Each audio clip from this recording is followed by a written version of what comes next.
Kasus perseteruan antara Yaimim mantan dosen UIN Malang dengan tetangganya Nurul Sahara awalnya hanya dianggap cekcok kecil. Namun situasi berubah drastis setelah video Yaimim terjatuh saat bersih tegang dengan Sahara viral di media sosial. Publik semula menilai Yaimim provokatif, berpura-pura sakit, bahkan aneh dalam bersikap. Narasi ini semakin diperkuat oleh berbagai tuduhan dari Sahara, mulai dari dugaan perusakan hingga fitnah serius yang menyeret nama baiknya. Akibatnya, Yaimim kehilangan pekerjaan, diusir dari lingkungannya, dan mengalami tekanan sosial yang berat. Seiring waktu, fakta baru justru membalikan opini publik. Terungkap bahwa lahan yang dipakai Sahara ternyata tanah wakaf dari Yaimim sendiri. Banyak netizen yang budiman yang dulu menghujat kini berbalik mendukung Yaimim. Klarifikasi melalui podcast dan dukungan netizen yang berbakti membuat posisinya semakin kuat. Sementara Sahara justru dituding melakukan framing dan memilih bungkam dari media sosial. Nah, gimana nih menurut netizen yang terhormat? Silahkan berkomentar ya. Selamat malam Mbak Sahara Vibes. Udah lihat kalau sekarang tuh si Kiai Nim udah diundang sama Bensu, sama Densu. Terus udah mulai podcast. Mental aman, jantung aman, tidur nyenyak, masih nafsu makan. Siap-siap baju olah. Saya tuh heran sama mbaknya ya, masih muda tapi kok bisa gitu ya ke orang tua. Mulutnya sejahat itu. Mudah-mudahan saya selalu terhindar dari orang macam seperti Mbak Sahara Vibes. Dari awal sejak kasus Pak Amin alias si mantan dosen ini diviralkan, entah kenapa aku nggak percaya sama yang memviralkan alias bos rental. Gak percayanya setelah si bos rental ini nanya kepada si kakek alias mantan dosen, mana sertifikat rumahnya jika memang ini benar tanah halaman rumah kalian. Pada saat ditunjukkan, si bos rental ini malah tidak mau melihat. Disinilah letak aku mulai tidak percaya. Kemudian si kakek ini diviralkan karena menutup jalan umum. Kalian perlu ketahui bahwa si bos rental ini sering memarkirkan mobilnya di halaman rumah kakek. Bisa jadi diduga si bos rental ini tidak terima karena dia tidak bisa parkir mobil lagi di depan halaman rumah kakek. Mirisnya adalah ketika si kakek si pemilik tanah yang mewakafkan tanahnya untuk jalan umum tidak terima jalannya itu dibuat parkir rental, malah diviralkan dibilang menutup jalan umum meskipun itu tanah dia sendiri. Kemudian warga berhasil terprovokasi dan malah si kakek ini malah diusir oleh tetangga dan RT-nya. Wah, ini gila sih. Awalnya ya, Koko sering banget lihat FYP si video mbak itu yang isi videonya itu tentang si bapak dosen ini gitu loh.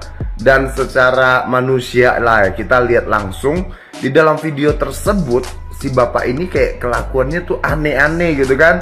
Kita mikirnya kayak apa bapak ini punya kelainan, dan ternyata setelah viral, boom, yang punya tanah itu si bapak dosen ini, dan yang punya rental itu katanya cuma ngontrak. Hampir satu Indonesia ini terprovokasi oleh video si mbak itu. Di sini siapa yang udah sempat ngehujat pak dosen itu?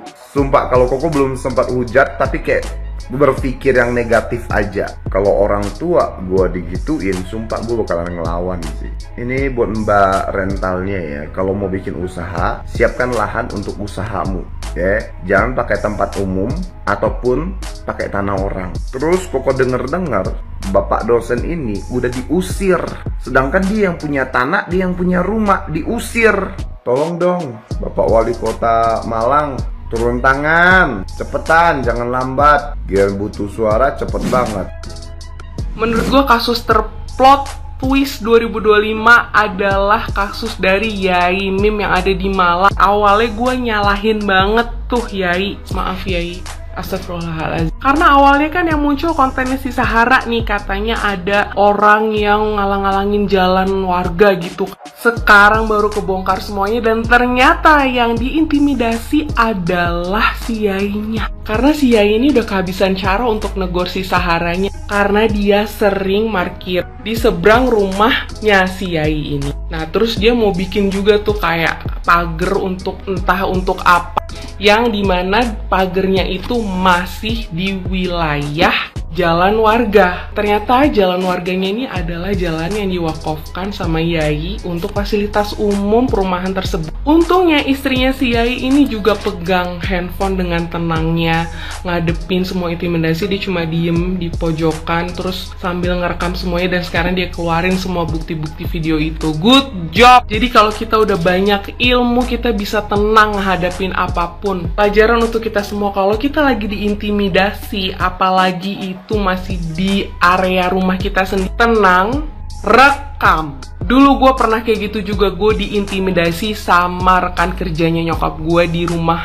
gue sendiri. Gue gak ada bukti rekaman ya, tapi gue ketakutan, gue pergi ke kantor polisi. Alhamdulillahnya kalau di wilayahku, itu polisinya langsung cepat tanggap, dia langsung ngasih aku nomor babinsa sekitar. Akhirnya babinsanya jagain rumahku, parkir motor polisnya di depan rumahku, dan aku pegang nomornya. Jadi kapan aja ada gangguan dia bisa langsung datang. Gak tahu nih kenapa daerahnya si Yai ini nggak bisa melakukan hal yang sama. Sampai Yainya akhirnya terusir. Dia iyain tuh diusir, ya udah aku pergi tapi izinkan aku menjual rumah ini dulu. Kalau RT RW-nya kualitasnya ya di mana-mana mungkin kayak gitu ya, sama aja. Karena pas kejadian di aku juga RT RW nggak ngelakuin apa-apa, bahkan satpam pun nggak bisa apa-apa. Jadi kita emang paling bener pergi ke kantor polisi, pegang nomor babinsa setempat. Gue udah lama banget nih merhatiin kisahnya nih dosen Malang. Dari awal belum viral banget sampai sekarang masuk berita ya kan. Gue tahu ceritanya, cuman gue baginin baik nih, gue pengen tahu siapa yang salah, siapa yang bener. Ternyata yang salah yang punya rental. Buat lo netizen nih yang kemarin udah ngujat-ngujat, gue ngebacain komennya. Ngujat-ngujat Pak dosen minta maaf lo orang tua itu. Nih lu baca beritanya, suami istri pemilik rental mobil ini sekarang berbalik diserang netizen setelah narasi yang dibuatnya tidak sesuai sebenarnya. Tuh, baca tuh kotok mata lo. Buat lu yang kemarin gue ngeliat nih komen-komennya, cuman gue baginin dulu ya kan, pengen tahu gue siapa dulu yang benar. Banyak banget yang ngujat ini nih Bapak dosen. Nih orangnya nih, banyak banget yang ngujat kemarin. Terus udah gitu nih warganya juga diaglok kata gua. Apalagi RT-nya sampai main tangan. Udah Pak dosen laporin deh RT-nya, udah berani main tangan gitu mah. Ontong dikasih ampun, jejak be palanya. RT itu tugasnya nih ya mengayomi masyarakatnya. Kan RT singkatnya rukun tetangga, RW rukun warga. Masa RT tiba-tiba mukul? Pertama ketemuin kedua belah pihak ya kan, mediasi bagaimana emang ini pemulaannya, gimana asal muasalnya, jangan main mukul baik terus diusir nih Bapak dosen. Pantas lo jadi RT sekarang, yang sabar Pak dosen. Kalau orang busuk mah lama-lama juga kebongkar Pak dosen. Buat lo netizen yang mana udah ngujat-ngujat ini nih Pak dosen nih, minta maaf lo. Karena nih bapak-bapak nih, dia pengen hidup tenang, udah mau pensiun. Dia cerita tadi, nih gua habisin nonton ceritanya. Belum tahu yang mana yang salah, mana yang bener lo. Udah anuan lo, udah ngujat bae lo. RD. Tuh gua kentutin. Menden banget lo. Sepertinya dari sanksi sosial yang didapatkan oleh ex dosen UIN Malang ini udah setimpal, karena sekarang dia sudah dipecat dari tempat dia ngajar, dan ditambah lagi dengan dia harus diusir dari tempat tinggalnya sendiri. Namun kalau kita lihat lebih jauh, awal mula persoalan ini terjadi itu dari informasi yang beredar bermula ketika pemilik usaha rental ini diduga sering melakukan atau parkir di tempat dari milik Bapak dosen ini tadi. Dan tempat tersebut merupakan tanah yang sudah diwakafkan sebagai jalan, dan kerap kali si Bapak dosen ini itu menjumpai mobil-mobil rental tersebut itu diparkirkan di tempat tersebut, sehingga terjadilah tuh kepercekcokan dari kedua belah pihak ini, yang kalau dilihat pun mereka itu sebenarnya juga masih tetangga. Dan kalau misalkan kita lihat dari rentetan informasi yang beredar, Bapak dosen ini itu ternyata telah memiliki tanah tersebut sejak tahun 2007. Bayangin aja, udah lama banget teman-teman. Di tahun 2007 itu tanah sudah dibeli sama dia, dan dia mengaku telah menghibahkan sebagian dari tanah tersebut untuk dijadikan jalan. Dan baru memulai pembangunan rumahnya itu pada tahun 2024 ini, dan selanjutnya itu mulai ditempati sampai dengan tahun 2025. Dan ketika hal ini terjadi,